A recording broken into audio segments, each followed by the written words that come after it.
In the hierarchy of Resident Evil classics, RE3 occupies a weird place for me. It's not really a sequel to Resident Evil 2, but it's not a side story either, and it has a tone and feel that deviates from its predecessors in some fairly significant ways, but it's also a really great survival horror game.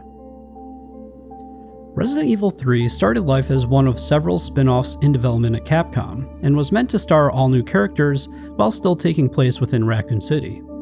The story would task players with navigating zombie-ridden streets and dilapidated buildings in an effort to escape the city, much like the Outbreak multiplayer games that would release later on the PS2. Now, I have to say, this is an idea that I would love to see make a return. Imagine if Capcom gave us the occasional smaller scale game in the classic RE style, but with all new characters and events that were taking place alongside the mainline games. I'd personally love it, especially if they went back to the pre-rendered backgrounds and tank controls of these early entries, but I'm getting sidetracked.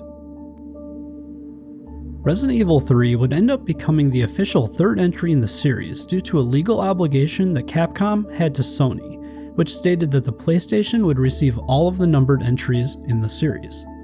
As a result, the protagonist was changed to Jill Valentine, who, upon returning from the Spencer estate, is faced with ridicule by her peers.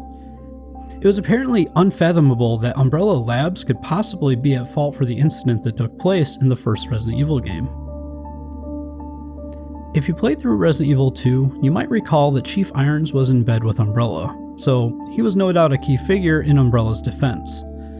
Others who were involved in the Spencer Mansion incident are nowhere to be found here, aside from the helicopter pilot, Brad Vickers. Who are you? Claire Redfield. I'm looking for my brother Chris. We lost contact with him over 10 days ago. Chris, Jill, Barry. Every last STARS team member has disappeared. We should have listened to them. What happened? About 2 months ago, there was this incident involving these zombie-like creatures in a mansion located in the outskirts of this city.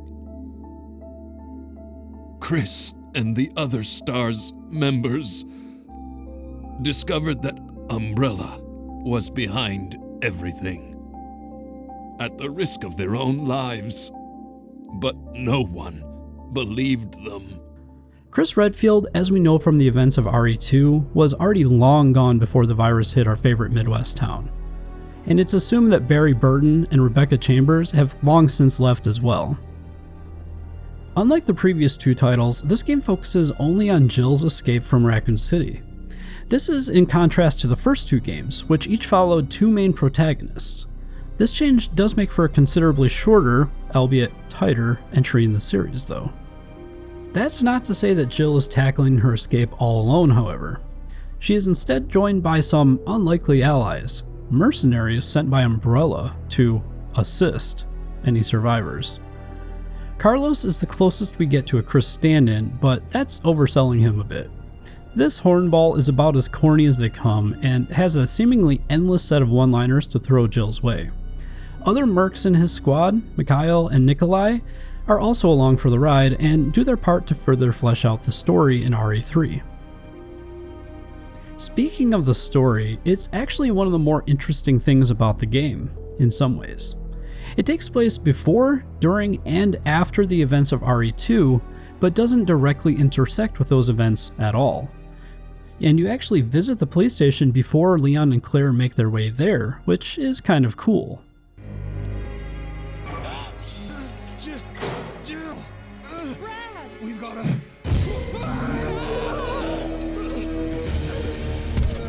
Jill!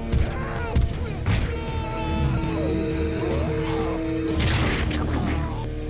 No!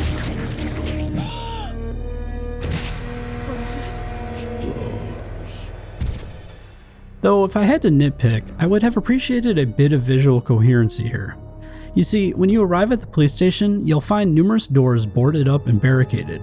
But when you visit these same locations in RE2, there are no signs of barriers anywhere. There's even a part where Nemesis, who we'll talk about shortly, bursts through a window next to these stairs, yet The window is completely intact in RE2.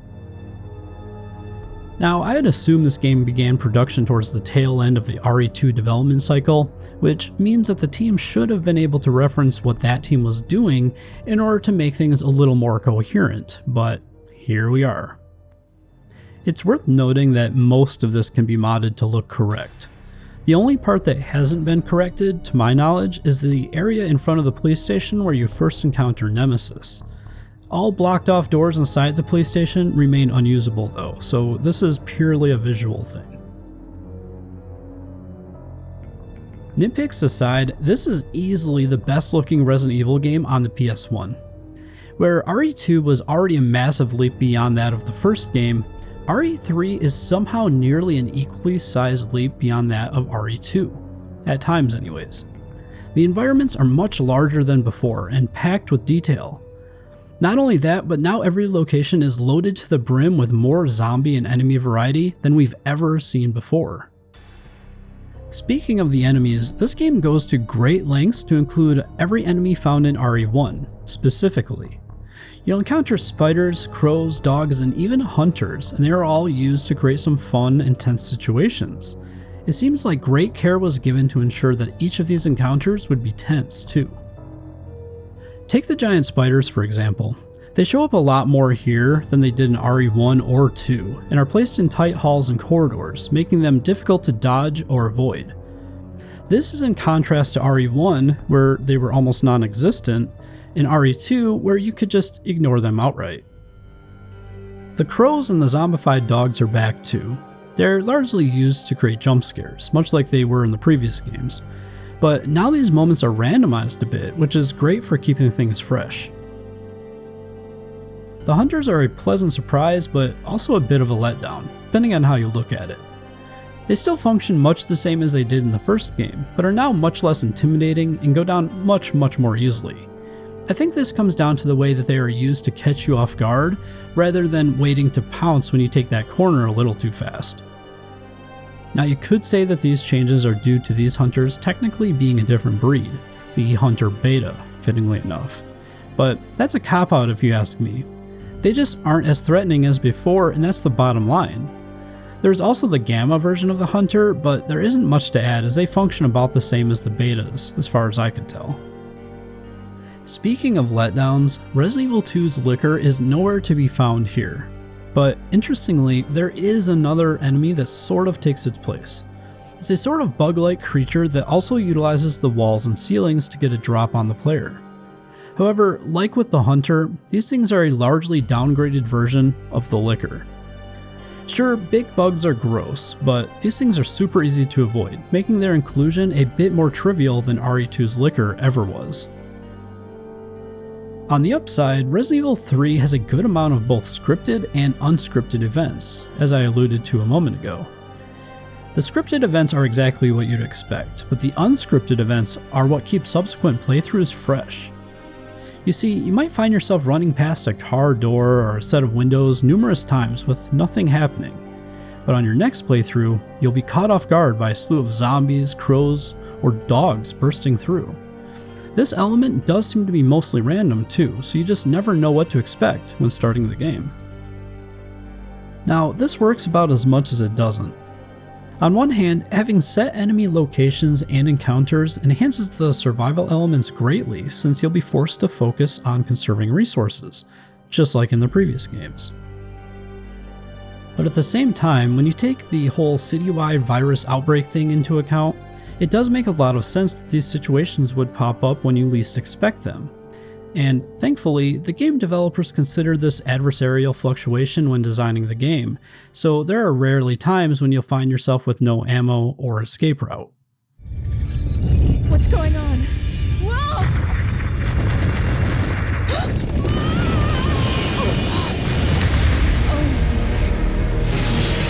What is that? Strangely enough, Resident Evil 3 is almost completely devoid of boss fights. There is a worm boss, which can be bypassed in a similar way to Yawn from Resident Evil 1, but that's it, aside from the titular nemesis. So I guess we should discuss him a bit. It's easy to look at Nemesis and see a beefed up version of Mr. X from RE2, and really, that's exactly what he is. Nemesis can run, has several different ways to attack you, can use a rocket launcher, and shows up far more often than Mr. X ever does. Moreover, he can even follow you from room to room, and often does just that. Though many people like to claim that Nemesis stalks you throughout the game, he actually doesn't. His appearances are very much scripted, but can be ever so slightly altered depending on a number of factors. So while he isn't actually stalking you, what he is doing can certainly make it feel that way.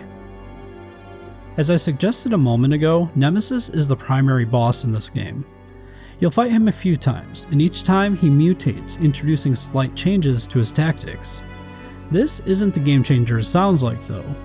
You see, one of the new mechanics in Jill's moveset is a dodge move, and I think the developers expected you to use this dodge move when dealing with Nemesis. The way it works is like this. You take aim as if you're going to shoot your firearm. As soon as an enemy is about to attack, you hit the fire button and initiate the dodge. As simple as this sounds, I had no clue how it worked for a very long time. But knowing how it works doesn't matter a whole lot, as the move is still rather clunky. Before I knew how the dodge move worked, I'd end up dodging by accident every now and then, but figured it was just a random occurrence. And now that I know how it works, well, it's the same story. Sometimes I'll activate a dodge, most of the time I'll just fire my weapon. It's a nice idea, but not executed especially well. These Nemesis encounters aren't simply boss fights though. You see, most of your encounters with the big guy come with a bit of a callback to the original Resident Evil: choice. If you recall, a few of the bosses in the first Resident Evil were kind of optional. The first encounter with the snake could be bypassed almost entirely, and the encounter with the spider could be completed without actually fighting it. Well, that returns here, in a roundabout way. So when you encounter Nemesis, you're sometimes given a choice, and that choice will change what happens next. It could mean fighting him, it could mean escaping him. The choice really is yours, and I personally love this. As someone who enjoys replaying these old RE games, these choice segments can really keep things fresh on subsequent playthroughs. Now, that's not to say that these choices have any bearing on the story, they mostly don't, but they do keep the journey interesting. One particularly interesting and frustrating encounter will have Nemesis chasing you around this room filled with trash. The goal is to lure him near these valves and get him to hit the valve, thus spraying him with acid. Now I love this in theory. It's a lot more engaging than simply planting my feet and firing a weapon. But it's also this very encounter that serves as a brick to the head reminder that you're using tank controls in an action-heavy boss battle. That is to say, it's wildly frustrating at times. Before I lose conscious, before too late, kill me! Yeah!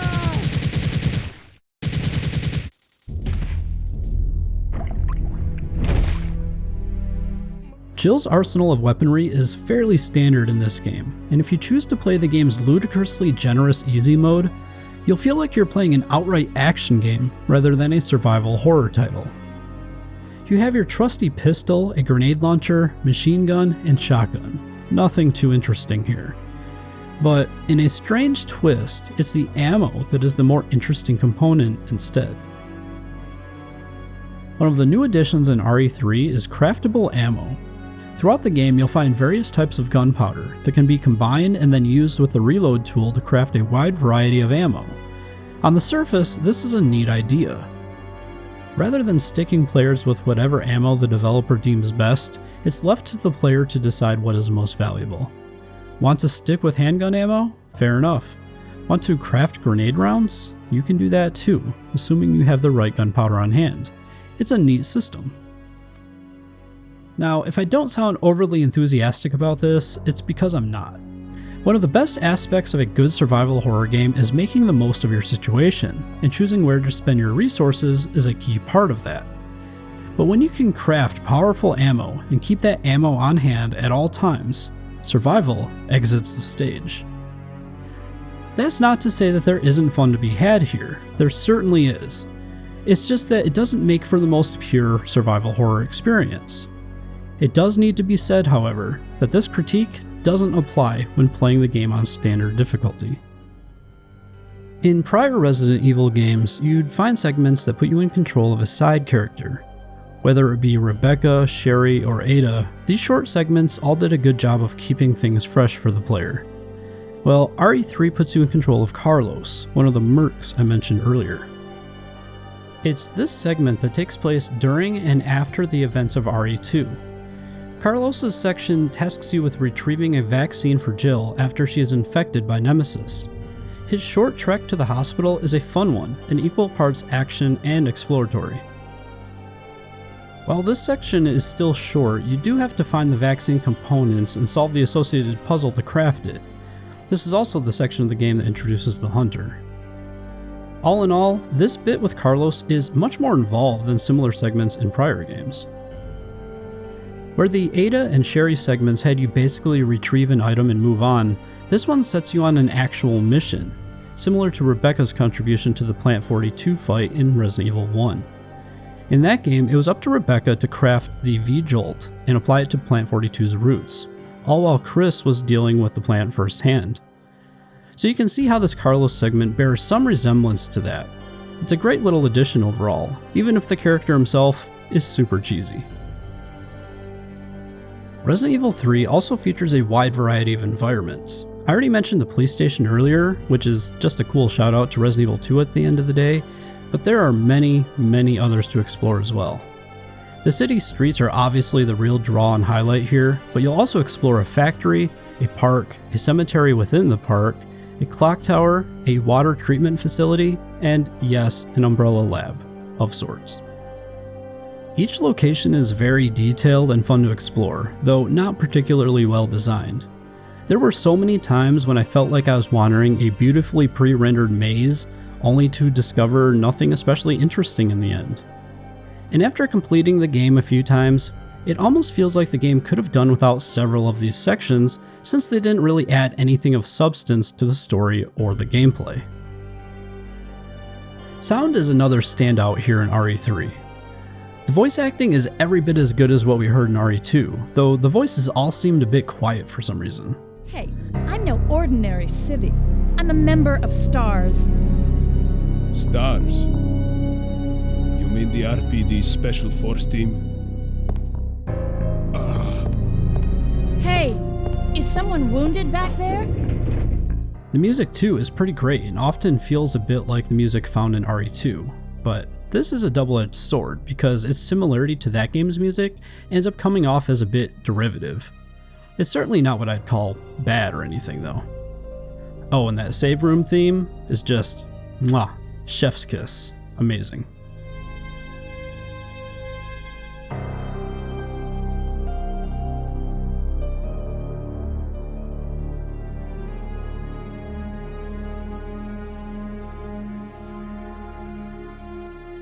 In past Resident Evil videos, I made a point to detail interesting story bits, but there isn't much to talk about here. As I said earlier, the story revolves around Jill trying to escape the city while dealing with hordes of the undead, and a few bizarre puzzles along the way. It's really as simple as that. You will find occasional survivors, but it's always right before they bite the dust, and that mercenary team you collaborate with might not be as clueless as it first appears. But all of this is merely serviceable. Not bad per se, just unremarkable. Resident Evil 3 is a great game overall. Having the game take place during the events of RE2 proved to be a wise move, as it allowed the developer to show us what was happening around the city while Leon and Claire were getting all cozy in the police station. And the hordes of zombies upped the ante in a way that I think players really appreciated at the time. For years, I considered Resident Evil 3 to be a mere side story. It doesn't follow the events that took place in Resident Evil 2 at all, and it doesn't continue the Umbrella saga in any way. But instead, it serves as a sequel to the original Resident Evil by following that game's protagonist and the struggle she faced following that game's events. And as I've detailed in this video, it does a lot of new things within the framework of a classic RE game, and largely succeeds. Is it the best classic RE game? No. But it is a game that is serviceable and even ambitious at times, and if you've already enjoyed the first two games, you're going to enjoy this one. Thanks for watching.